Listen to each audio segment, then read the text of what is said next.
ನಮಸ್ಕಾರ ಸ್ನೇಹಿತರೆ ಗೃಹಲಕ್ಷ್ಮಿ ಯೋಜನೆಯ ಫಲಾನುಭವಿಗಳಿಗೆ ಈಗ ಒಂದು ಮಹತ್ವದ ಅಪ್ಡೇಟ್ ಹೊರಬಿದ್ದಿದೆ.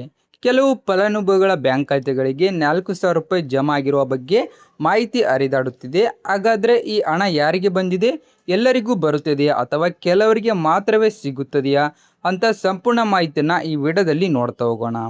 ಮೊದಲಿಗೆ ಒಂದು ವಿಷಯ ಸ್ಪಷ್ಟವಾಗಿ ತಿಳಿದುಕೊಳ್ಳಿ. ಕಳೆದ ತಿಂಗಳು 31ನೇ ಕಂತಿನ 2,000 ರೂಪಾಯಿ ಹಣ ಎಲ್ಲ ಫಲಾನುಭವಿಗಳಿಗೂ ಒಂದೇ ಸಮಯದಲ್ಲಿ ಜಮಾ ಆಗಿರಲಿಲ್ಲ. ಕೆಲವರ ಖಾತೆಗೆ ಹಣ ತಲುಪಿದ್ದರೆ ಇನ್ನು ಕೆಲವರ ಖಾತೆಗೆ ವಿವಿಧ ಆಡಳಿತಾತ್ಮಕ ಕಾರಣಗಳಿಂದ ಹಣ ಬಾಕಿ ಉಳಿದಿತ್ತು.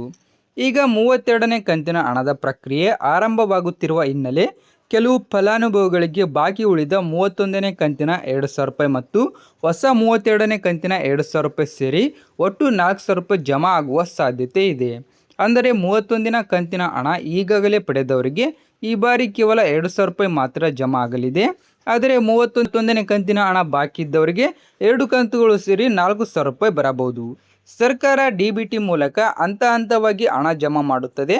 ಆದ್ದರಿಂದ ಎಲ್ಲರ ಖಾತೆಗೂ ಒಂದೇ ದಿನ ಹಣ ತಲುಪುವುದಿಲ್ಲ. ಬ್ಯಾಂಕ್, ಜಿಲ್ಲೆ ಮತ್ತು ಪ್ರಕ್ರಿಯೆ ಆಧಾರದ ಮೇಲೆ ಕೆಲವು ದಿನಗಳ ವ್ಯತ್ಯಾಸ ಇರಬಹುದು.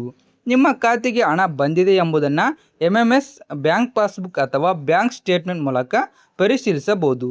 ಹಣ ಇನ್ನೂ ಜಮಾ ಆಗಿಲ್ಲ ಅಂದರೆ ಆತಂಕ ಪಡುವ ಅಗತ್ಯವಿಲ್ಲ. DBT ಪ್ರಕ್ರಿಯೆ ಪೂರ್ಣಗೊಳ್ಳುವವರೆಗೂ ಸ್ವಲ್ಪ ಸಮಯ ಕಾಯುವುದು ಉತ್ತಮ.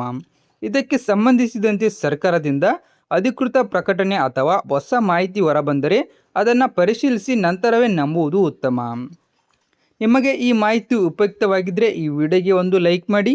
ಹಾಗೆ ಇದರ ಬಗ್ಗೆ ನಿಮ್ಮ ಅನಿಸಿಕೆಗಳನ್ನು ಕಮೆಂಟ್ ಮೂಲಕ ತಪ್ಪದೇ ತಿಳಿಸಿ. ಇಂತಹ ಸರ್ಕಾರಿ ಯೋಜನೆಗಳ ನಿಖರ ಮಾಹಿತಿಗಾಗಿ ನಮ್ಮ ಚಾನಲನ್ನು ಸಬ್ಸ್ಕ್ರೈಬ್ ಮಾಡಿ.